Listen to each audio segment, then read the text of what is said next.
Lo que hizo Diorama fue juntar en un algoritmo muy complejo nombres, lugares, dependencias, entidades, fechas, y de eso nos va a hablar Tino en un momentito. Diorama contrasta, o más bien incorpora 4 bases de datos por ahora, que es CompraNet, las auditorías de la Auditoría Superior de la Federación, la lista negra del SAT, que es el artículo 69B del Código Fiscal Federal, que son las empresas que no se ubicaron o no hacen lo que dicen que hacen, y las notas de animal político de corrupción desde su creación. Miriam. Bueno, les voy a platicar un poquito de dónde… Bueno, ellos dicen que de ahí salió la idea, yo se los agradezco muchísimo. En Mexicanos tenemos una unidad de periodismo de investigación y una unidad de investigación aplicada. En la unidad donde estamos todos los reporteros, la verdad acostumbramos a quejarnos mucho en voz alta, y en la unidad de investigación aplicada tienden mucho a poner mucha atención a nuestras quejas. Parte de los problemas que tenemos, no solamente en la investigación de la estafa maestra, pero quizás se pudo notar un poco más por el volumen de empresas que hubo en la estafa maestra, es que rastrear los datos de las empresas cuesta mucho tiempo. ¿Por qué? Porque todos los datos que tienen que ver con la constitución de las empresas, si están sancionados o no, cuál es su estatus fiscal, siempre está muy disperso. Y para poder generar un panorama, para podernos dar una idea clara de quién es o dónde está colocada una empresa, te puede tomar mucho tiempo, y también el asunto de el expertise, digamos. En la unidad de investigación periodística, no le digan a mi jefe, por favor, siempre hemos dicho que la diferencia entre los periodistas de investigación, que se les llama así, y el reportero de nota diaria, es que los reporteros de investigación tenemos tiempo y tenemos dinero. Eso es básicamente lo que juega como un factor fundamental para poder tener una nota de mucho más profundidad. Cuando algún funcionario da el nombre de alguna empresa en alguna conferencia, nosotros, como digamos en algún tiempo, en algún esquema, en las unidades de investigación de prácticamente todos los periódicos o los medios que cuentan con una, la ventaja que se tiene es que se puede tomar el tiempo de buscar en 4, 5, 10 fuentes cuál es el estatus de esa empresa, con quién está relacionada.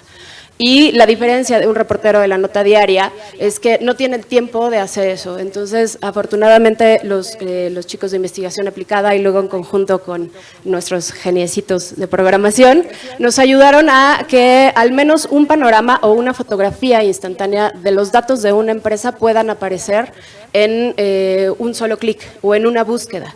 Esto nos puede dar digamos, una base o un punto para iniciar o para plantear una teoría de investigación mucho más completa en mucho menor tiempo.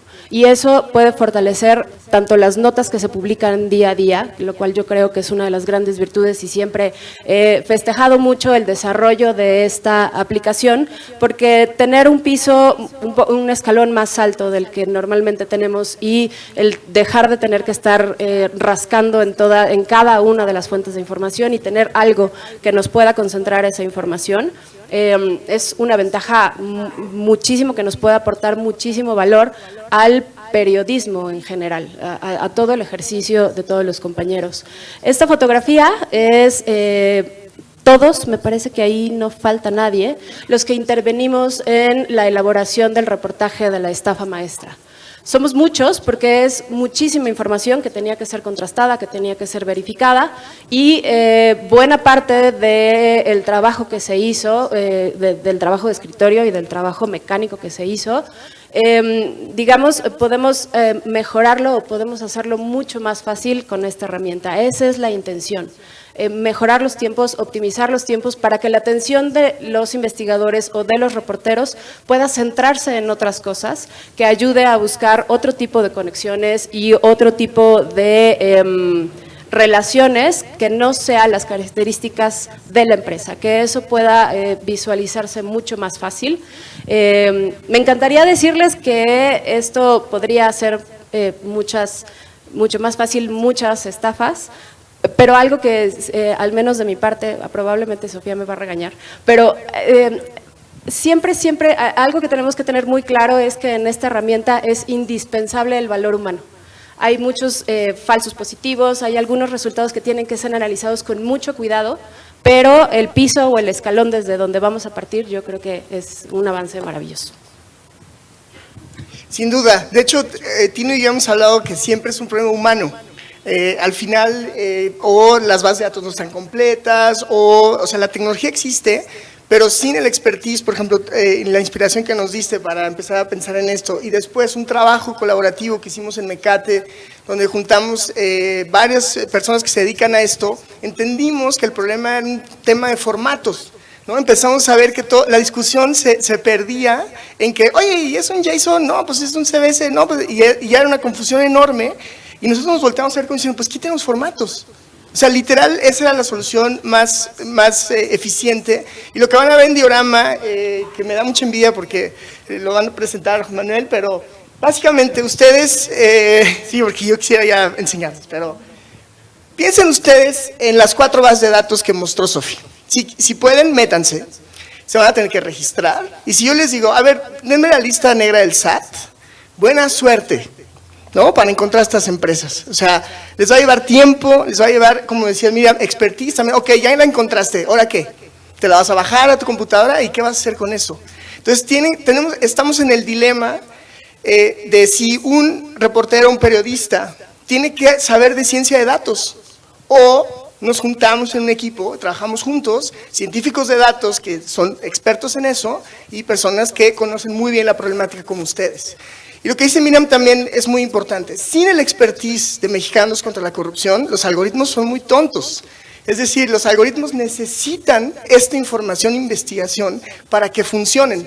Pero si logramos tener esta información junta, los algoritmos pueden dar muchísima inteligencia y facilitar el trabajo muchísimo a todas las personas, incluso a los ciudadanos. Entonces, ¿cuáles son las 2 cosas que más usamos en Internet? ¿Qué hacen todos los días ustedes? ¿Usan? Empieza con G. Usan Google, ¿no? O sea, ahí googlean cualquier cosa. Entonces dijimos, bueno, la idea de esta herramienta es que cualquier persona busque cualquier empresa y pueda decir, pongo el nombre de la empresa y en un clic ya tengas muchísima información de estas 4 bases de datos. Entonces imagínense cuántos clics necesitaste para encontrar una empresa en la lista negra. Hasta seguro te dio hasta tendonitis, ¿no? Es decir, lo hacíamos. No, sí te da tendonitis, o sea, no es broma. Sin embargo, con Diorama lo verán cuando lo presentemos, está a 3 clics. 3 clics y menos de 1 minuto. Entonces, eso es la ventaja de este tipo de herramientas. Y nada más quisiera, antes de pasar la palabra a Tino, para que explique un poco la parte técnica. Esta herramienta, tenemos que empezar a pensar en cómo vamos a desarrollar tecnología cívica. Cuando nosotros estamos mal acostumbrados porque usamos herramientas como Facebook, como Uber, y dice, ay, está padrísima y funciona precioso y tal, sí, pero tiene miles de millones de dólares de desarrollo y miles de desarrolladores. Y nosotros tenemos que empezar a pensar en qué sigue en la parte de desarrollo tecnológico cívico. Entonces, por ejemplo, pensar la traducción de toda la investigación que hacemos en herramientas tecnológicas, por ejemplo, en el caso de Miriam. Pero déjame citar tu libro, Dinero bajo la mesa. Ese es un algoritmo y se puede formalizar para que pudiera ser una herramienta tecnológica. Entonces hay que pensar que todo lo podemos traducir siempre y cuando tengamos el expertise, ¿no? Esta cosa que ustedes ya hicieron, que nosotros no sabemos, pero que si nos unimos podemos empezar a generar herramientas que están a la altura del problema, ¿no? Son problemas de una escala tremenda, ¿no? Entonces, sin más, van a ver, la verdad es que lo que yo puedo explicar de los clics, lo van a ilustrar muy bien Juan Manuel, y creo que más bien le quiero pasar la palabra a Tino, que nos explique un poco el algoritmo, y yo te puedo rescatar, que dice Sofi que luego Tino habla ingeniero.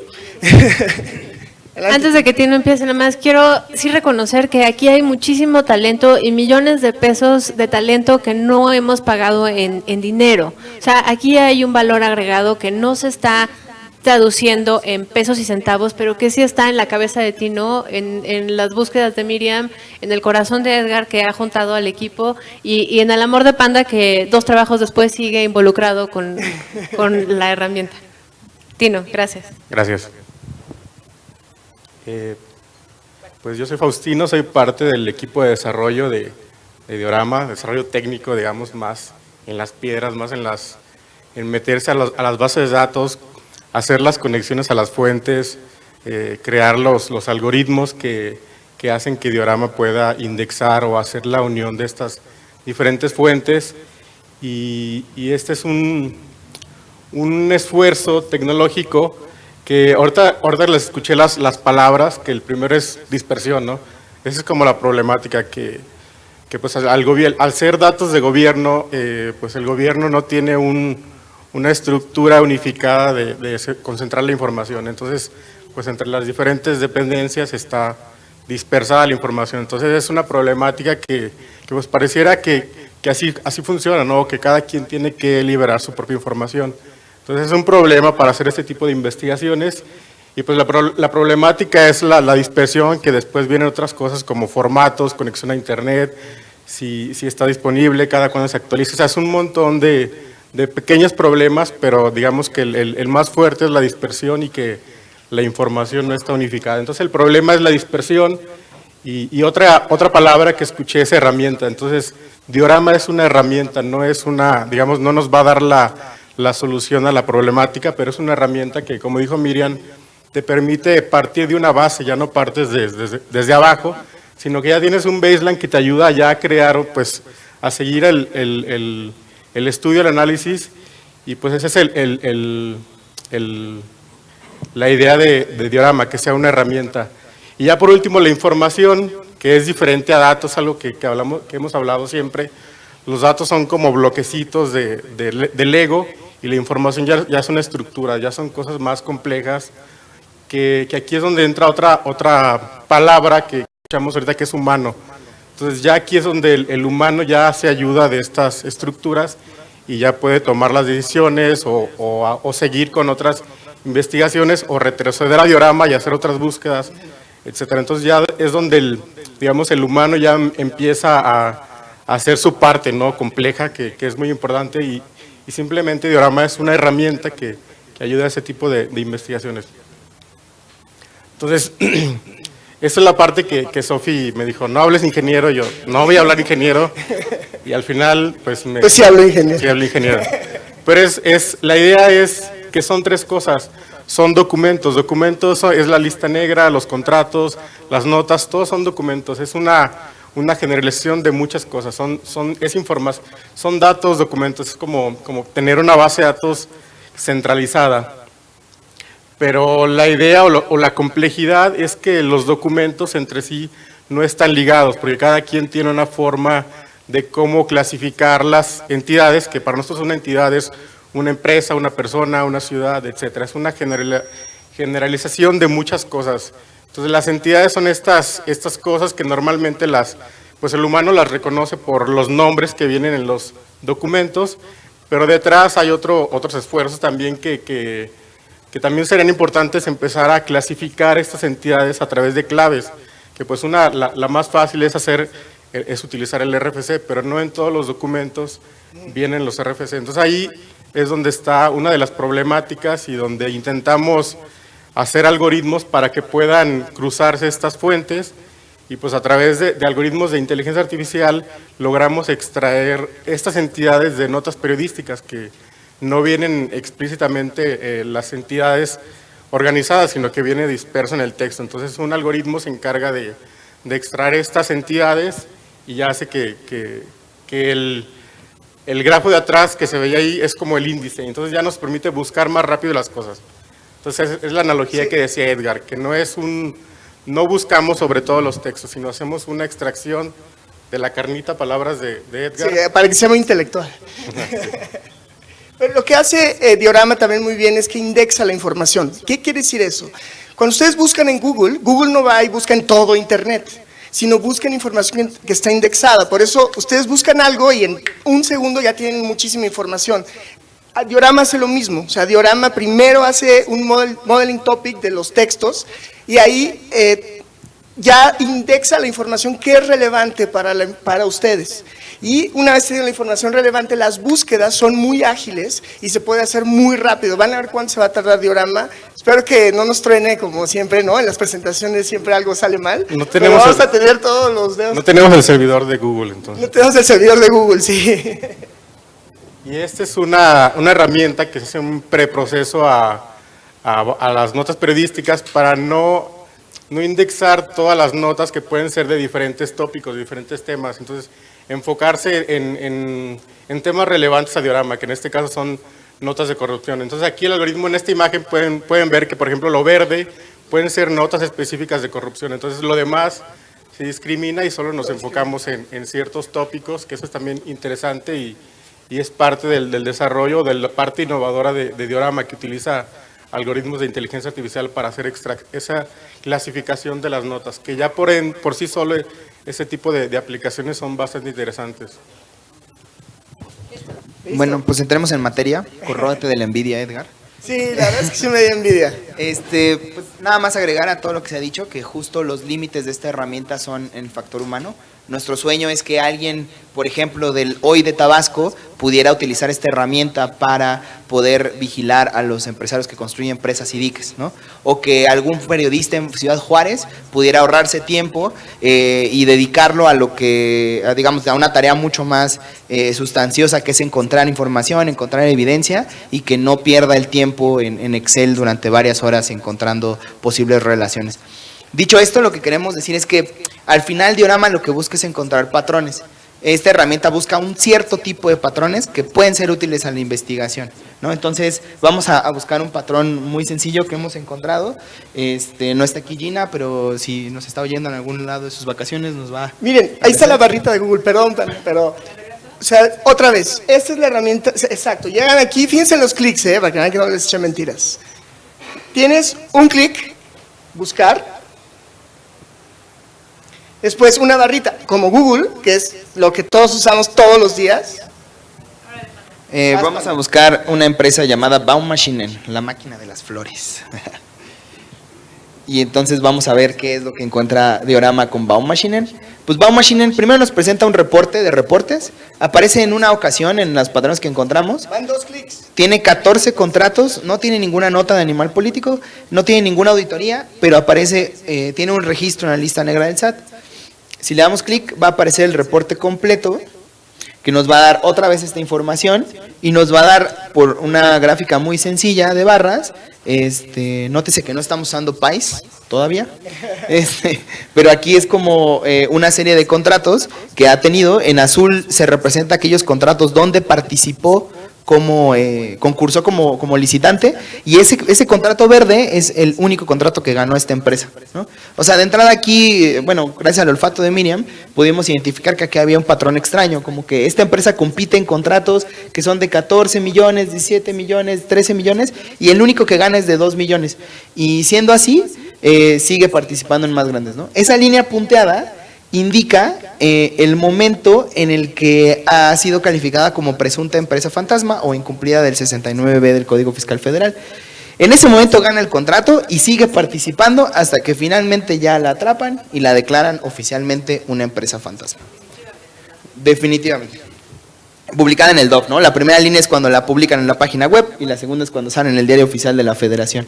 Entonces podemos observar al menos aquí una historia sospechosa, que si Baumaschinen es una empresa corrupta que desvía fondos, no lo sabemos. Ese es solo el trabajo periodístico nos puede decir si esto es verdad, pero encontramos un patrón que puede ser interesante. Aquí tenemos miles de herramientas, Tino no escatimó costos en hacer herramientas, entonces tenemos burbujas, líneas, logaritmos, lo que se imagina, para que ustedes puedan jugar con la información, ¿no?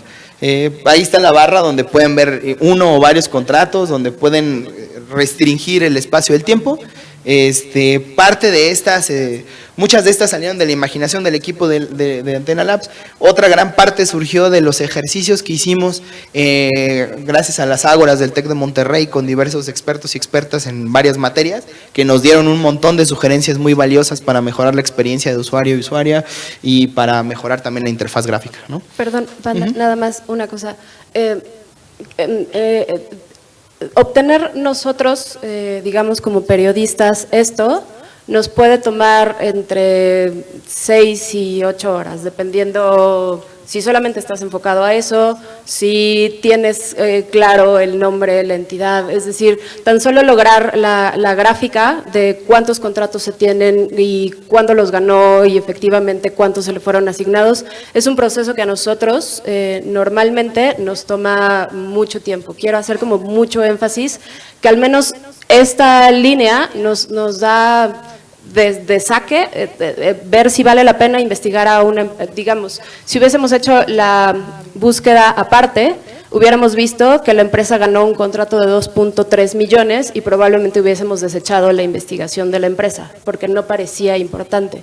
Sin embargo, si vemos que participa constantemente en contratos que no gana, y ahorita van ellos a mostrar otro paso, probablemente nos va dando elementos para decir que tenemos que echarle un ojo cuando menos a esta empresa. Una cosa que quizá no explicamos es que diorama es justo, ¿no? Es como una especie de tapanco donde dependiendo de la luz que lo veas te da diferentes imágenes, ¿no? Entonces la idea que justamente puedas ver desde una perspectiva u otra, pero que te dé información que pueda ayudar a tomar una decisión a ustedes. Abajo tenemos una serie de opciones donde también podemos ver si hay auditorías o una cosa que se llama banderas. Nosotros tomamos un documento del Open Contracting Standard para poder definirlas. Ahora la vamos a revisar con más calma. Esta lista son una serie de empresas que concursaron en los mismos contratos. Por ejemplo, aquí están las banderas. Ahorita vamos a explicar qué son esos numeritos que aparecen y qué significan, pero abajo se pueden ver una lista, como un ecosistema de empresas, no es necesariamente que tengan un patrón sospechoso, pero que están asociadas de alguna forma, y ahorita vamos a ver por qué eso es relevante y por qué decidimos incluirlo con tanto énfasis, ¿no? Este es el Open Standard Contracting. Aquí establece una serie de banderas que, una vez más, no significa que esta empresa sea corrupta todavía, sino que indica un cierto patrón que pudiera ser sospechoso y que valdría la pena investigar. Aquí, por ejemplo, la bandera 1 es que esta oferta cuenta con un solo postor. De todas las ofertas donde se participó, la bandera número 1 es que hubo solo un solo postor. Como vimos que hay varias y que esta empresa participó en muchas licitaciones, vemos que es el 0%, ¿no? Aquí el campo con el que se definió según el Open Standard Contracting. ¿Podemos poner la bandera 2, por favor? La bandera 2 es tiempo injustificadamente corto para responder a las solicitudes, tienen 30 días, estas empresas, o sea, 82% de las empresas que participaron, pues respondieron muy rápidamente, lo cual pues siempre nos da alguna sospecha de que ya tenían información o de que tienen algún contacto dentro de la licitación del Estado, no sabemos. Y finalmente la bandera 7, que nació del trabajo de Antena, que fue identificar si el valor total del contrato es mayor al promedio histórico. Es decir, si el valor supera el 30% del promedio histórico de esa empresa. Aquí vemos que justo el contrato que ganó Baumaschinen, de hecho tiene una diferencia mayor, ¿no? Del 30%. Y eso lo hace sospechoso, justamente porque mientras ese contrato que ganó tiene 2 millones de pesos, el resto tuvo 13, ¿no? Entonces hay una diferencia entre los montos de los contratos. Normalmente uno de los mecanismos que nos explicó Miriam es que algunas empresas participan para inflar o darle legitimidad a un proceso de licitación y finalmente ya está de antemano planchado quién se lo va a llevar, ¿no? Finalmente, pues tenemos la lista negra, un historial de cuándo fue registrada, cuándo salió en internet y cuándo salió en el DOF. Y si le damos clic ahí, ese es de esta empresa, es las empresas que alguna vez participaron junto con Baumaschinen, cuáles también están en la lista negra. Y por lo menos ahí aparecen 2 personajes, Obras y Caminos Bo y Grupo Gaudiana, si no mal recuerdo. Ahí está, Infraestructura Guadiana. Ahí tenemos otra. Aquí aparecerían notas si hubiera de animal político y allá auditorías. Y lo más interesante es ver esta visualización de red. Esta visualización muestra todo tipo de relaciones que han tenido Baumaschinen con sus distintos competidores o contratistas. Ahí podemos buscar la empresa.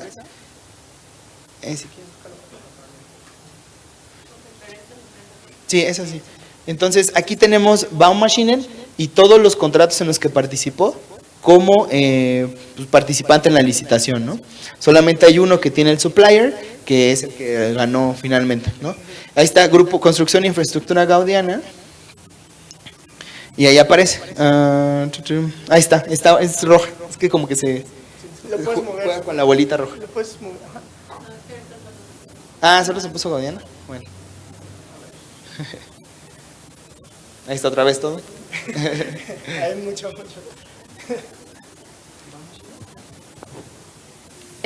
Tan solo el ubicar ya 2 empresas que participaron de manera sistemática y constante y que ambas tenían observaciones del SAT, ya te lleva, por ejemplo, a buscar quiénes son los dueños de ambas empresas, quiénes fueron las principales dependencias que los contrataron, pero esto se logró rapidísimo y es algo que a nosotros nos cuesta mucho tiempo de revisar actas, de revisar condiciones de competencia. Entonces, el simplificar de este modo, el poder acceder a, insisto, a una base, eso nos facilita muchísimo el trabajo y además nos da otras líneas u otros puntos de partida. Cuando a mí me enseñaron en 2 clics con quién acostumbra a competir una empresa, yo casi lloro. Entonces, ayuda mucho, es decir, simplifica mucho las cosas y te da tiempo y te da cabeza también para poder ampliar tanto las hipótesis como los ángulos de investigación. Aquí lo que está mostrando Panda, y que va muy en la mano de lo que dice Miriam justo, son las 3 empresas que aparecieron en el ecosistema de Baumaschinen como empresas fantasma. Entonces pueden ver que aquí estas 3 empresas, por ejemplo, concursaron en los mismos contratos, ¿no? Es muy fácil entonces empezar a identificar, pues que hay patrones, que hay empresas fantasma que nomás le hacen el caldo gordo a una tercera, o a una cuarta, o a una quinta. Entonces empiezas a generar estas hipótesis y ahí vas viendo qué contratos quieres ver, qué otras empresas quieres ver, pero con la información previa de saber cuáles ya eran empresas fantasma declaradas por el SAT, pues es mucho más fácil empezar a buscar. Y el hecho de que no haya ninguna nota de animal político no la hace peor, al contrario, la genera como una oportunidad para el reporteo de alguien más, como una nota. Y nada más para terminar, esto, ustedes están viendo el equivalente a que fuera un coche, pero todavía no tiene la carrocería. Ya se mueve, ya camina, pero todavía podemos mejorar muchísimo la interfaz, como pueden ver, ¿no? Es decir, se va a mejorar, pero otra vez, estamos mal acostumbrados a herramientas tan avanzadas como las aplicaciones que ustedes utilizan normalmente, pero no, solo quiero que estén en su cabeza que esas aplicaciones invierten miles de millones de dólares en esto y que nosotros, bueno, esta es una primera etapa de Diorama. Vamos a seguir trabajando con Miriam y con otras personas que nos ayuden a hacer esta herramienta todavía más accesible, todavía más fácil, todavía más legible para todas las personas. Pero este proyecto lo empezamos apenas hace unos meses, tiene meses de desarrollo. Acuérdense de Facebook hace 10 años, estaba horrible, ¿no? Y ahorita es como súper bonito. Bueno, pues poco a poco vamos a ir desarrollando, pero sí es importante que todos tengamos conciencia que para desarrollar tecnología que está a ese nivel, tenemos que invertir en tecnología cívica, ¿no? Bueno, el último feature de Diorama de hoy, porque ya no estamos comiendo tiempo de la siguiente presentación, es cómo generar a partir de una lista de empresas que, no sé, ya tienes tú cargada en tu computadora porque son las empresas del reporteo, simplemente la cargas aquí, está en el escritorio, Panda. Ese es el formato en el cual tienen que estar, es muy sencillo, pones la entidad, o sea, el nombre de la empresa o lo que estás buscando, y de manera relativamente sencilla, la arrastras al recuadro y le pides generar, y te genera una base de datos con la información de reporte de cada una de las empresas que metiste, y eso también lo puedes descargar. Entonces, tienes no solamente de empresa en empresa, sino de 50 en 50 o de 25 en 25 las que necesites. Perfecto. Bueno, puedes regresarte a la presentación, creo que ya tenemos que dar el cierre. Al final del día lo que ya tenemos es un montón de información. Creo que toda la información ya… a ver, Panda. Estás en la presentación equivocada. Ahí está. Esto que acaban de ver es pues prácticamente cómo están los fierros. Como dice Edgar, falta pintar la casa, falta ponerle macetitas, falta poner una reja bonita y no nada más malla ciclónica alrededor. Pero ya tenemos la información y ya tenemos las fuentes integradas y ya tenemos un público objetivo. Y ya tenemos también el compromiso de un equipo que pues ha venido trabajando en esto y creo que nosotros como mexicanos tenemos, o sea, Mexicanos contra la Corrupción, tenemos el compromiso con los que nos financian el proyecto a que esto siga operando por lo menos un año más y la idea es que siga muchos más. Pero tenemos que mejorar la experiencia de usuario y para eso necesitamos obviamente usuarios como ustedes, como los que nos están viendo en la transmisión en redes, y necesitamos también recursos que pueden ser humanos, pueden ser donación de talento como lo hacen Tino y Edgar, pero se necesitan recursos muy claros para que esto quede bonito. Entonces, esto ha sido Diorama. Si tienen tiempo y ganas, esta forma de Google la vamos a cargar también en la página. Nos encantaría saber si quieren ser parte de nuestros focus groups y aquí en nuestras redes. Muchas gracias.